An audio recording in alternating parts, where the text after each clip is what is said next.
Welcome to the tutorial The First Step to a Doctorate Degree, How to Write the Perfect Exposé. Anyone applying for a doctorate at a university, graduate school, or fellowship must submit a research exposé. The purpose of such an exposé is to convince your potential doctoral supervisor or the doctoral committee of your research project. However, writing an exposé is extremely demanding and time-consuming. In addition, prospective doctoral candidates are often unclear about what an exposé should contain. In this tutorial, we will therefore provide you with a precise overview of the steps you need to take in order to create a convincing exposé with which you will blow your potential supervisor's mind. Before we introduce you to the structure of an exposé in detail, we will first give you a general idea of this type of text.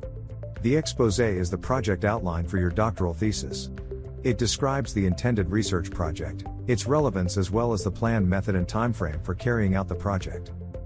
In doing so, the exposé fulfills several functions at once. On the one hand, it is about convincing others to approve your doctoral project or to obtain a scholarship or a doctoral position. On the other hand, it serves to provide clarity to your approach by structuring your previous preparatory work and the individual work steps according to specific criteria. As far as the scope of an exposé for a doctoral thesis is concerned, the respective department is of essential importance. In principle, the size should be in relation to the intended scope of the thesis. For example, an exposé for a doctoral thesis in the humanities will usually be more extensive than for a doctoral thesis in medicine. As a rule of thumb, the body text of an exposé, i.e. without cover page and bibliography, should be between 5 and 20 pages. It is critical to the success of your exposé that you align yourself with the research priorities of the educational institution or supervisor where you are applying. The more your exposé fits in, the more likely it is that your research project will be met with approval. And since an exposé is a scientific type of text, you should not forget to strictly follow all the criteria of academic writing here as well. This also includes citing sources correctly. Now that you know the basics of what an exposé is about, we can turn to the main thing, the structure and content of an exposé. First of all, we would like to point out that the specific structure and content of a dissertation depends strongly on the discipline and the dissertation project. Nevertheless, there are some components that are usually included in every exposé and should therefore be considered by you.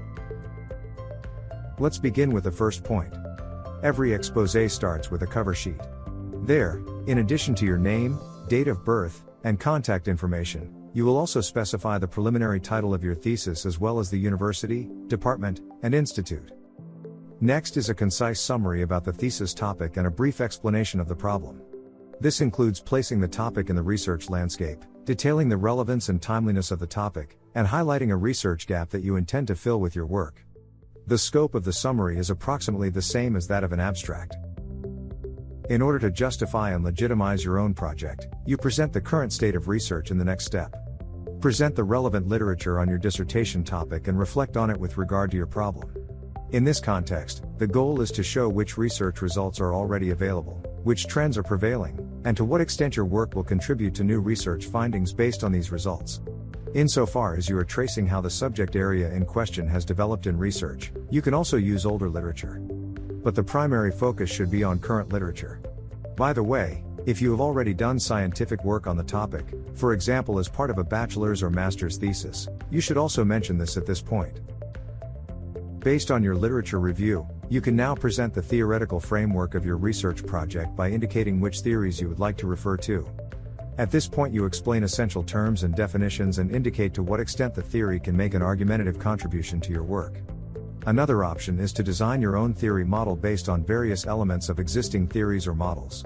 In any case, the presentation of the theoretical background serves to lay the foundation for your investigation. Once the theoretical foundation for your thesis is laid, it's time to define the goal of your project. Referring back to the problem definition, you must explain in more detail what exactly is to be accomplished at the end of the work, why this is relevant to the research, and how this will lead to a gain in knowledge. Based on the objectives, you will develop a central research question and possible sub-questions. Depending on the subject area, it may also be necessary to formulate hypotheses and make assertions in this context. After that, what matters is how you want to answer the guiding question and any other questions that arise from it. To this end, your task is to list each step, describe the method used for each step, and justify the use of each method.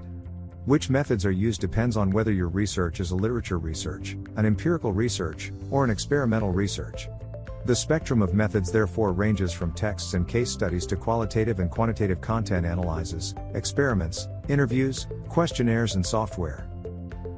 Of course, good project planning also includes a preliminary outline as well as a realistic timetable to give yourself and your potential supervisor some orientation.